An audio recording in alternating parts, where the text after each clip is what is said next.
Bueno, esto es Ehrlichia canis. Particularmente, Ehrlichia canis produce una enfermedad llamada erliquiosis monocítica canina, por eso las mórulas se encuentran en los monocitos. Estas excepcionalmente pueden estar las mórulas en los linfocitos, como es esta foto, el caso de esta foto. Esto es poco frecuente, pero puede darse en algunos casos. Bien, la manifestación clínica principal de la erliquiosis en los perros también es el sangrado, ¿sí? Porque produce una trombocitopenia muy importante. No son las mismas manifestaciones clínicas que en el caso de la rangeliosis, no hay un sangrado espontáneo por las orejas, pero sí hay epistaxis, sí puede haber sangrado intestinal, sí puede haber, lo que principalmente hay son petequias, debido a la trombocitopenia. Entonces un perro con petequias, un recuento plaquetario bajo, un recuento leucocitario disminuido, y una anemia tendiente a ser crónica, es al menos sospechoso de erliquiosis canina, ya que si bien las mórulas pueden observarse en los monocitos, no siempre están presentes en los frotisanguíneos, a pesar de que el perro está infectado. Y hay que recurrir a otras técnicas para el diagnóstico.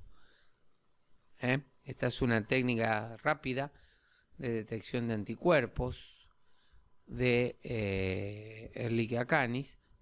Si bien no se sabe qué grado de especificidad tiene esto, digamos, o si hay o no reacción cruzada con otros agentes, en principio en un perro con manifestaciones clínicas compatibles o un hemograma compatible con infección por Ehrlichia canis, la presencia de un positivo al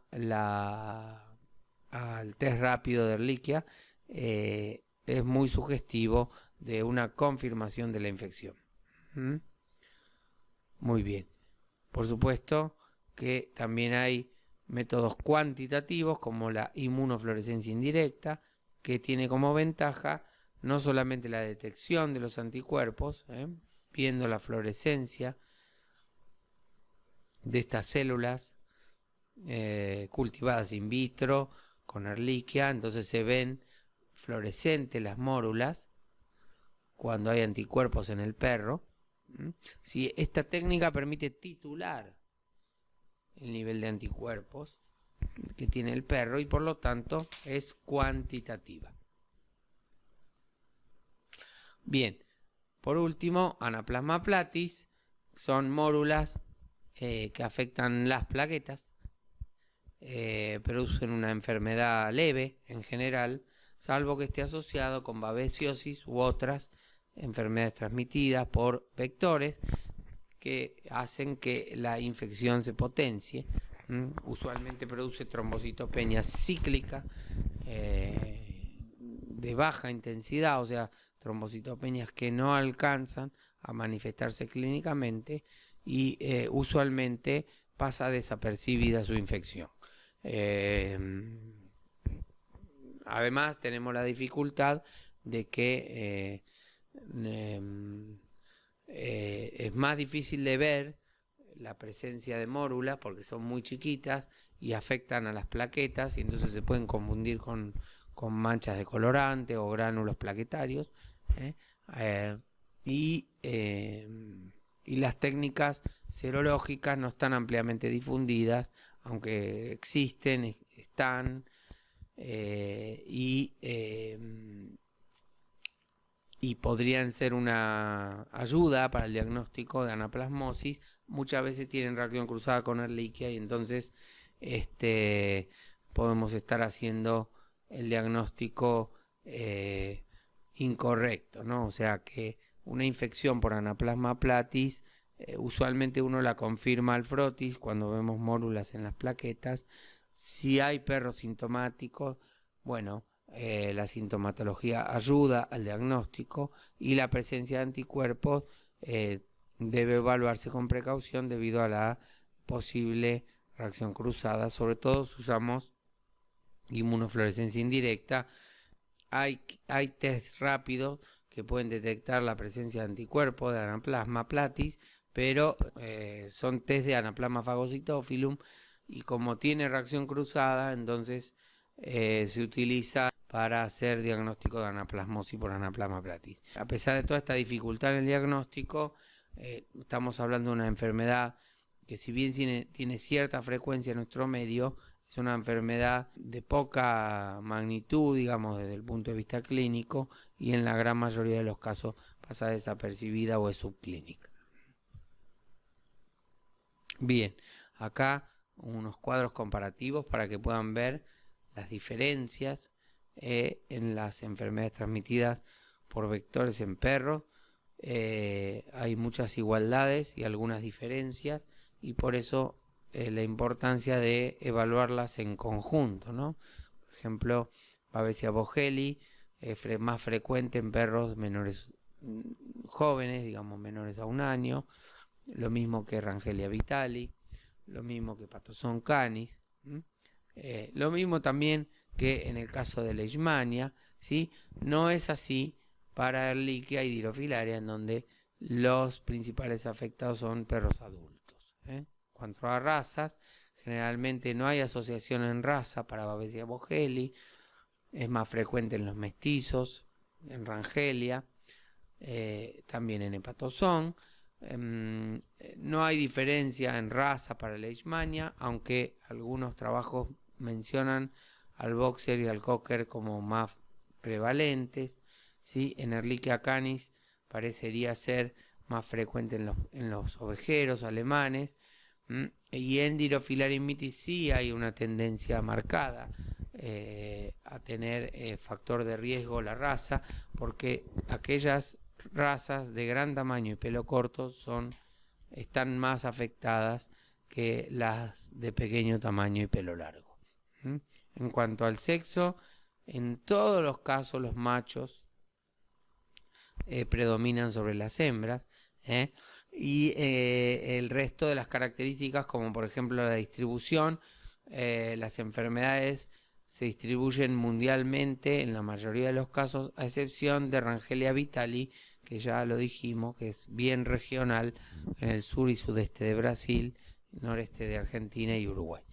Bueno, si hay transmisión vertical, es posible en algunos casos. En Leishmania es frecuente la transmisión vertical.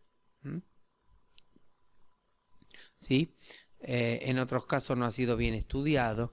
Y en cuanto a los hábitos, lo mismo. En general se menciona a aquellos animales que viven más fuera de la casa que dentro, como más prevalentes que aquellos animales que viven más bien dentro de la casa.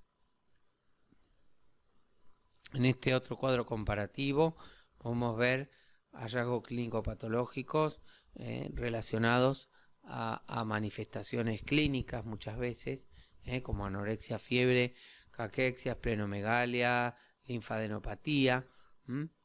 La linfadenopatía es muy frecuente, la esplenomegalia también. O sea, todas estas enfermedades tendientes a la cronicidad tienden a la esplenomegalia y a la linfadenopatía. En muchos casos hay sangrado, ya lo vimos, ¿sí? Obviamente en el caso de rangeliosis y de erliquiosis, aunque puede ser posible en otros casos. Si hay enfermedades de piel, principalmente en la leishmaniosis, ¿sí? Muchas veces es la única manifestación clínica en el caso de la leishmaniosis. Falla renal, en la mayoría de los casos puede haber falla renal y daño hepático. Bueno, eso hace posible la ictericia en algunos casos. En el caso de Babesia boheli va a ser una ictericia prehepática por destrucción de glóbulos rojos, o sea, por hemólisis.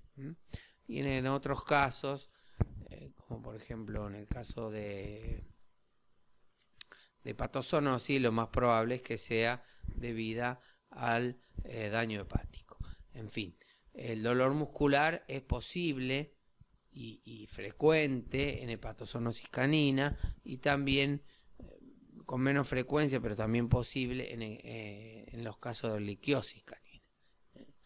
Si podemos eliminar el patógeno, en la mayoría de los casos sí, salvo en el caso de hepatozón y en el caso de leishmania, que son dos parásitos que son, hasta el momento no hay una droga que los elimine por completo, y por lo tanto son enfermedades clínicamente controlables o clínicamente posibles de mejorar, pero desde el punto de vista parasitológico son incurables. Bueno, los vectores competentes ya los vimos, son garrapatas, flebótomos o mosquitos, de acuerdo al caso. Para terminar, desde el punto de vista de los análisis de sangre, tenemos anemia crónica en la mayoría de los casos, salvo en los casos de la espiroplasmosis, donde en general las anemias son agudas. Si hay anemias, porque tienen un componente hemolítico, ¿verdad? Por la afección de los glóbulos rojos. Bien, la leucocitosis es muy frecuente en hepatozón canis. Generalmente hay anemia crónica con leucograma inflamatorio, o sea, una leucocitosis neutrofílica muy marcada. Las leucopenias son posibles en hepatozón, pero son muy frecuentes en erliquiosis. La leucopenia es más bien característica de la erliquiosis canina. Lo mismo que la trombocitopenia, a pesar de que la trombocitopenia también está presente cuando hay rangeliosis, y puede ser posible también en el resto de las infecciones.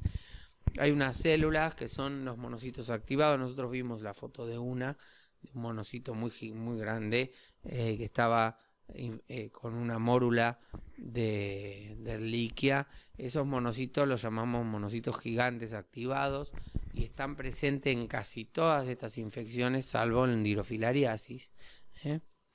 Y después, por último, el tema de las proteínas en relación a la hiperproteinemia y la hipoalbuminemia, o sea, la inversión del proteinograma. Como todas las enfermedades crónicas, tienden a la hiperproteinemia y a la hipoalbuminemia. En el caso de hepatozoonosis, leishmania y ehrlichia, generalmente la infección crónica suele estar acompañada de estas alteraciones en el proteinograma. Muy bien. Muchas gracias.